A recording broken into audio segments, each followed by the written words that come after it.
What if the very foundation of modern self-improvement is built on a lie? What if the relentless pursuit of good habits, the 5 a.m. wake-ups, the kale smoothies, the rigid meditation routines, isn't the path to a better you, but a cleverly disguised prison? For years, we've been sold a simple formula. Good habits equals a good life. We track our streaks, we optimize our mornings, we wage war on our imperfect human nature. We believe that if we can just chain together enough good days, we'll finally arrive at that promised land of perfection. But I want you to check in with yourself right now. Think about that habit you're forcing yourself to maintain. The one that feels less like a choice and more like a chain. Are you thriving? Or are you just complying? There's a quiet desperation in the cult of habit. A silent scream beneath the facade of discipline. Because when you fail, you don't just feel like you've broken a streak. You feel like you've broken a moral code. You are a bad person. But what if you're not the problem? What if the system itself is broken? Today, we are going to expose the dark side of discipline. We're going to follow the trail of burnout and shame that the habit industrial complex leaves in its wake. And we will uncover a different, more intelligent, and more humane path to a life of meaning and growth. A path that begins with 3 of the most liberating words you'll ever hear. It's time to quit. But to understand why quitting is the ultimate power move, we must first expose the invisible warden of your life, the one that turns discipline into tyranny. I'll call the first trap the identity lock-in. This is the most insidious part of the habit game. We're told, you are what you repeatedly do. So, if you repeatedly run, you are a runner. If you meditate, you are mindful. This sounds empowering until it isn't. Because what happens on the day you don't run? What happens when you snap at someone despite your meditation practice? Your identity, which was tied to that habit, suddenly feels fraudulent.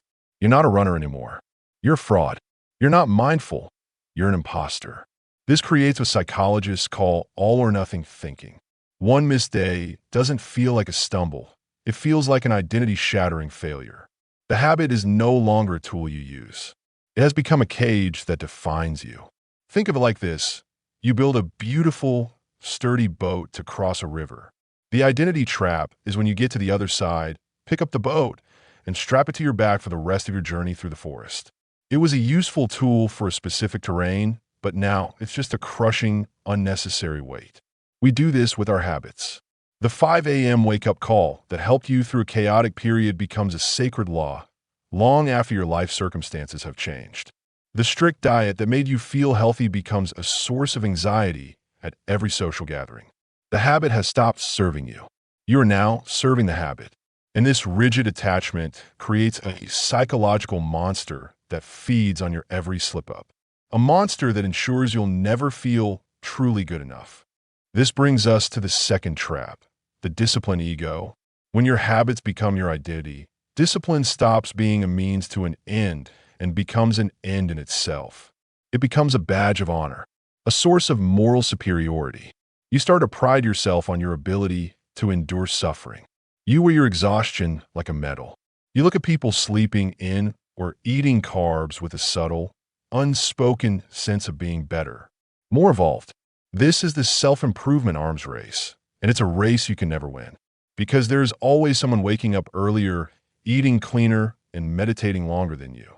Your benchmark for good constantly moves, ensuring you remain in a perpetual state of not quite there yet. Worse yet, the discipline ego makes you rigid. It kills your adaptability. Life is fluid, dynamic, and unpredictable. But a rigid discipline system is brittle. When a sudden crisis hits, an illness, a family emergency, a period of intense creative work, your perfect routine shatters.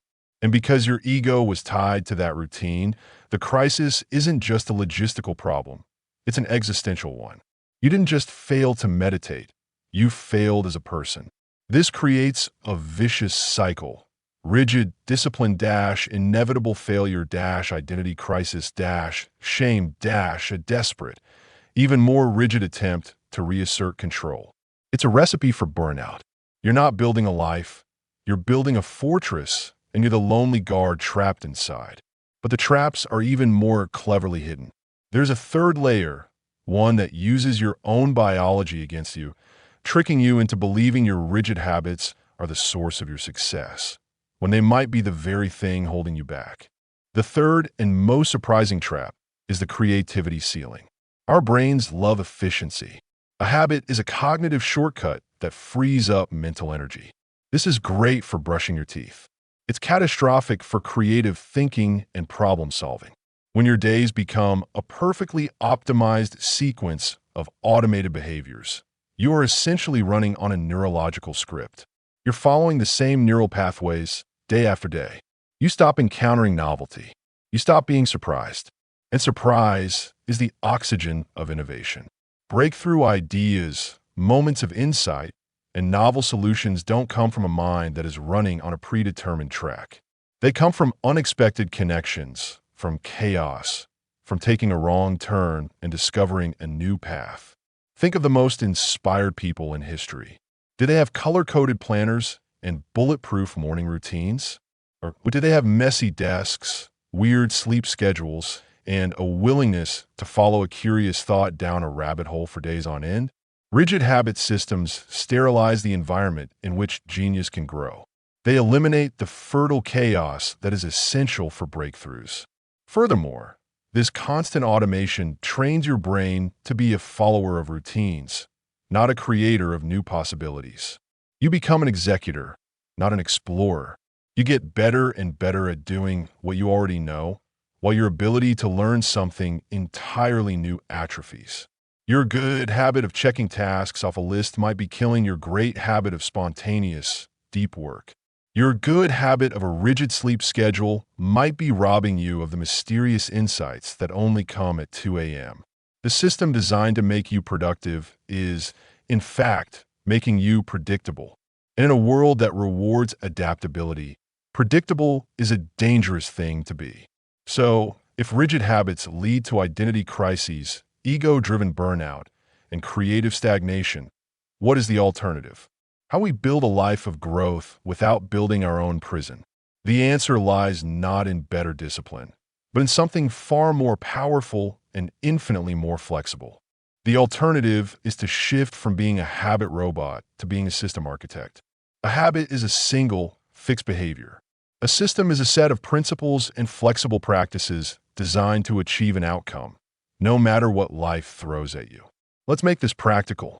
Let's replace 3 toxic habit-centric ideas with 3 powerful system-based principles. First, replace "don't break the chain" with "honor the rhythm."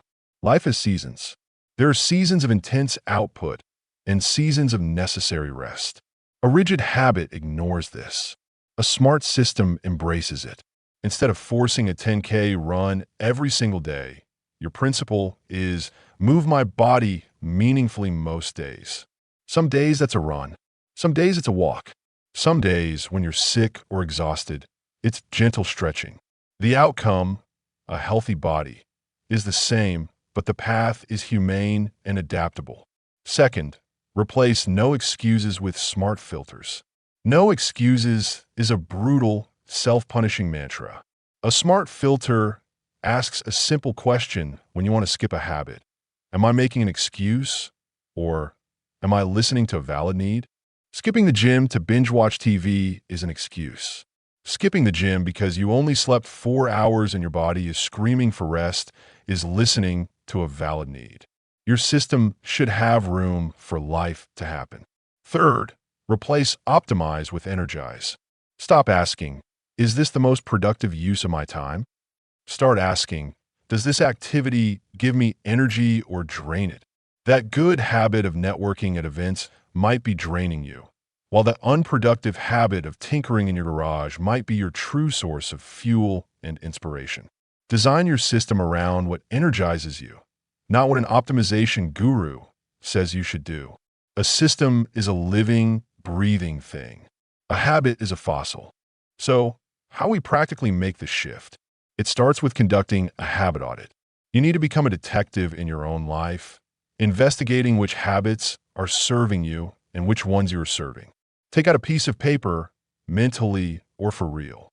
I want you to list your core good habits. Now, I want you to ask 3 brutal, honest questions about each one. 1. The why test.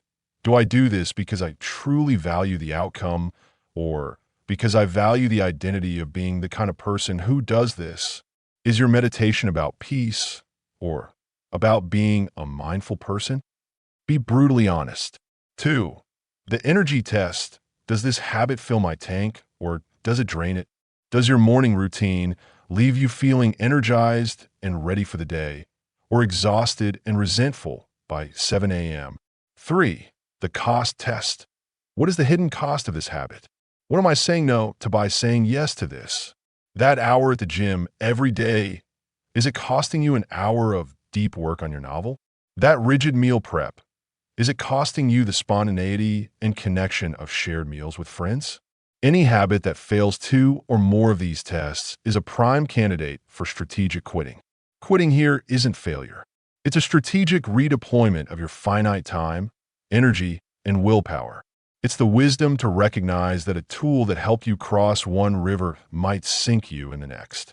It takes more courage to thoughtfully quit a good habit than to mindlessly continue it out of fear and obligation. So what does this leave us?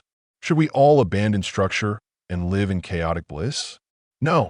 The balanced conclusion is this. Structure is a wonderful servant, but a terrible master. The goal is not to live a habit-free life. The goal is to be the conscious architect of your life, not a prisoner of your routines. Use habits as tools for the boring, foundational stuff, so you have the mental space for the important, creative, and unpredictable work of being human. Build systems, not just habits. Follow your energy, not just your schedule. Quit what drains you to make room for what ignites you. Stop being a monument to discipline.